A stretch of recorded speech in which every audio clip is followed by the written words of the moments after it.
This time we are going to find the reciprocal of these numbers.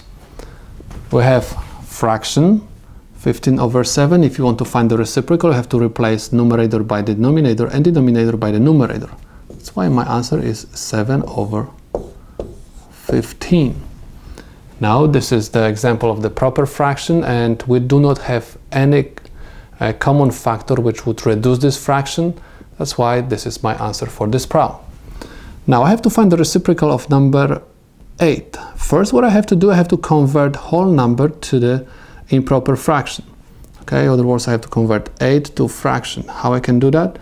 Anytime you want to convert the whole number to fraction, you simply write the whole number over 1. Okay, so if you want to find the reciprocal of it, this is going to be equal 1/8.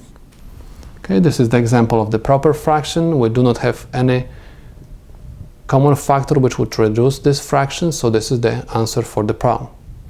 Now let's take a look at another example. Again, I have whole number. I have to convert that number to the fraction. I have 9/1. If you want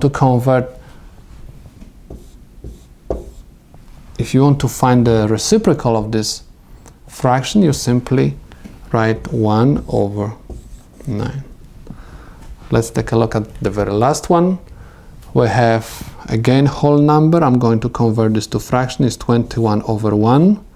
And if you want to find the reciprocal of it, simply this is going to be 1/21. Again, I cannot reduce anything, so this is the answer for the problem.